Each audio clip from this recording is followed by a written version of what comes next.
80대의 시어머니를 모시고 사는 한 교수가 들려준 이야기다. 저녁 식사 후 TV를 보다가 사과를 깎았다. 이가 빠진 시어머니는 평소 사과를 못 먹는지라 별 생각 없이 아이들에게만 나눠주었다. 시어머니는 헛기침을 하더니 자리를 떴다. 그녀는 아차했다. 어머니께서 또 삐치셨구나. 그녀는 툭하면 어린아이처럼 토라지는 시어머니가 야속했다. 세상에 손자들 사과 깎아주는 걸 배 아파하시다니 왜 자꾸 어린애처럼 행동하시지? 시어머니가 삐치든 말든 그냥 내버려 둘까 하다가 문득 얼마 전 자신이 겪었던 일이 떠올랐다. 그날은 교수들의 회의가 있었다. 회의 직후 그녀는 회의 자료를 정리하느라 좀 늦게 일어섰다. 그런데 일어서 보니 텅 빈 회의실에 홀로 남아있는 게 아닌가. 통상 회의가 끝나면 두세 명씩 무리를 지어 저녁 식사를 함께 하곤 했다. 아니 이럴 수가. 나만 쏙 빼놓고 자기네들끼리 밥 먹으러 가다니. 수십 명의 동료들 가운데 함께 식사하러 가자고 말을 거는 사람이 단 한 명도 없다니. 정말 기가 막혔다. 완전히 왕따 당하는 것 같아 얼굴이 화끈거리고 가슴이 마구 뛰었다. 의리라고는 눈꼽만큼도 없는 냉혈 인간들이로군. 그때 느꼈던 불안과 공포는 몇 주가 지나도 사라지지 않았다. 외톨이 신세가 될지 모른다는 두려움이 얼마나 사람을 비참하게 만드는지 그제야 알았다. 그녀는 거실에서 일어섰다. 그리고 시어머니 방문을 두드렸다. 잠겨 있었다. 한 번 꽁 하면 적어도 일주일간은 입을 꽉 닫아버리는 시어머니였다. 그녀는 장롱에서 열쇠를 찾아 문을 열었다. 시어머니는 등을 돌리고 앉아 있었다. 그녀는 살며시 다가가 시어머니의 두 손을 잡았다. 시어머니는 손을 뿌리쳤다. 뿌리치는 손은 앙상하고 힘이 없고 차가웠다. 늙어가는 한 인간에 대한 연민이 밀려왔다. 그녀는 다시 손을 잡았다. 어머니 서운하시죠? 제가 어머니 좋아하시는 홍시라도 미리 준비해 놓을 걸.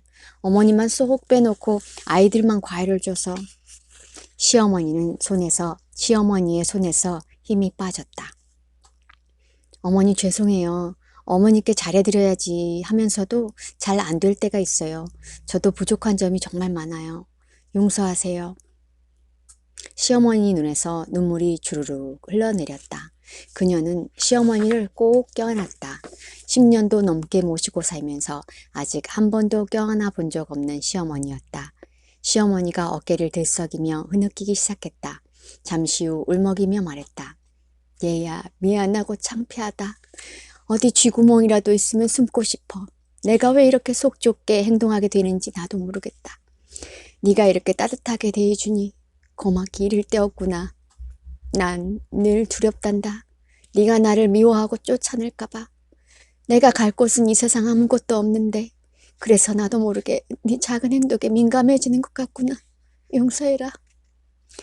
시어머니가 난생 처음 며느리 앞에서 눈물을 흘리며 자신의 감정을 솔직하게 털어놓았다.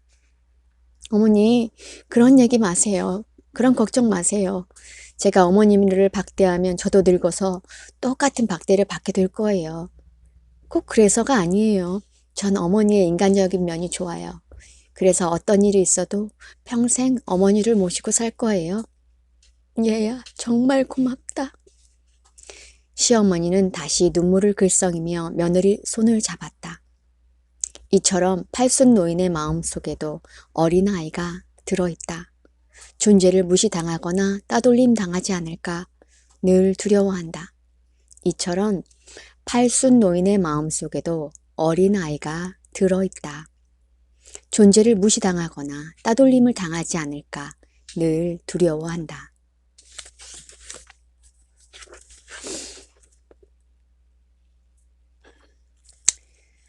평소 남보다 훨씬 더 잘났다고 생각하던 사람들이 막상 자신보다 잘난 사람들과 비교되자 못 견디게 고통스러워했다. 마치 어린아이 같지 않은가? 어린아이처럼 구는 내 안의 존재는 대체 누구인가? 어린아이처럼 구는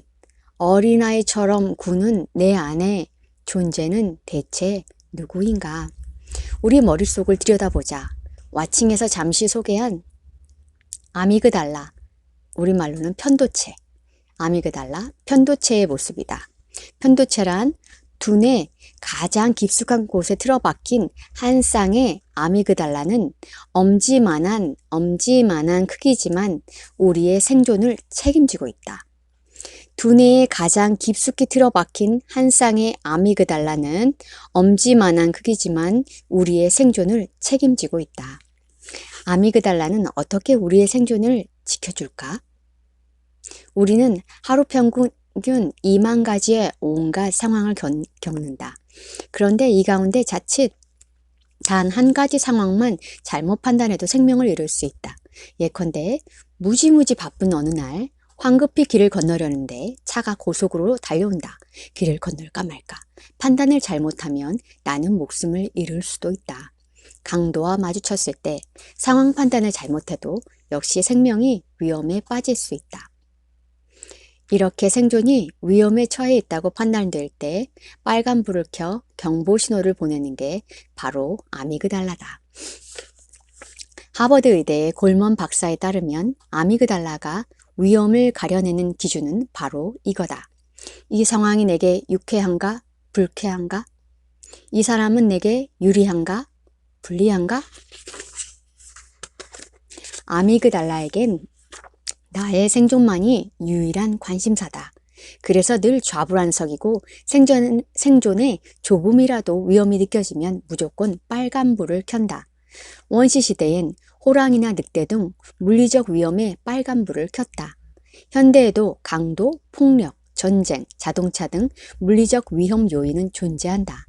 하지만 더 무서운 괴물이 등장했다.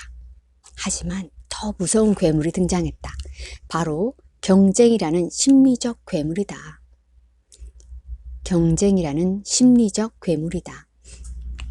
아미그달라는 남보다 덜 갖거나 뒤져도 빨간불을 켠다. 남보다 덜 사랑받는다고 느껴도 마찬가지다. 쉽게 말해 상황이 자신의 뜻대로 굴러가면 파란불을 켜고 뜻대로 굴러가지 않으면 빨간불을 켜는 것이다.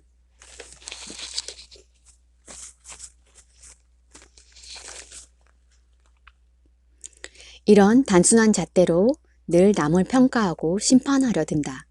이 사람은 좋은 사람인가? 이 사람은 내게 도움이 되는가? 아닌가? 하버드 의대 정신과 교수인 필레이 박사에 따르면 아미그달라가 위험 상황을 판단하는 데 걸리는 시간은 단 0.01초에 불과하다.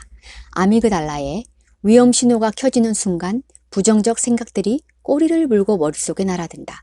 생존을 보장하기 위해선 상상 가능한 최악의 부정적 상황을 가정해야 하기 때문이다. 그런데 두뇌 과학자들은 왜 아미그달라를 원시적 두뇌 혹은 머릿속의 5세 유아라고 부를까? 왜 두뇌 과학자들은 아미그달라를 머릿속의 5세 유아라고 부를까? 정신 연령이 5세 유아 수준이기 때문이다. 분노, 증오, 슬픔, 절망, 탐욕 등 원시적 감정은 대략 5세까지만 성장한다. 그 이후엔 성장이 멈춘다. 대신 언어를 통해 논리적, 이성적으로 생각하는 두뇌가 발달하기 시작한다. 그래서 아미그달라는 5세 유아처럼 나밖에 모른다. 온 세상이 나를 중심으로 돌아간다. 내 마음에 들면 파란불을 켜고 내 마음에 안 들면 빨간불을 켠다. 아미그달라는 분명 생존을 지켜주는 고마운 존재다. 하지만 너무 집착하는 게 탈이다. 남에게 뒤져도 위험, 남에게 무시당해도 위험, 남보다 적게 가져도 위험, 자신의 뜻대로 굴러가지 않아도 위험, 신호를 켜댄다. 이러다 보니 하루 평균 5만 가지 생각 가운데 90% 이상이 부정적일 수밖에 없다. 그래서 우리 머릿속은 무성한 잡초처럼 부정적 생각들로 가득하다. 부정적 생각은 스트레스 호르몬을 분비시킨다. 그 상태가 계속되면 심신이 병든다. 우리 몸이 온갖 스트레스로 병들고 마음속에 고통이 가득한 것은 부정적 생각 때문이다. 우리 몸이 온갖 스트레스로 병들고 마음속에 고통이 가득한 것은 부정적 생각 때문이다. 이처럼 부정적 생각은 생존을 위해 꼭 필요하면서도 마음속에 오래 담아두면 오히려 생존을 해친다. 이렇게 두 얼굴을 가진 부정적 생각을 어떻게 다뤄야 할까? 이렇게 두 얼굴을 가진 부정적 생각을 어떻게 다뤄야 할까? 이렇게 두 얼굴을 가진 부정적 생각을 어떻게 다뤄야 할까? 부정적 생각에도 리듬이 있다. 그래서 리듬을 맞춰주면 리듬을 타고 끌려 나온다. 리듬을 타고 끌려 나온다. 부정적 생각에도 리듬이 있다. 그래서 리듬을 맞춰주면 끌려 나온다.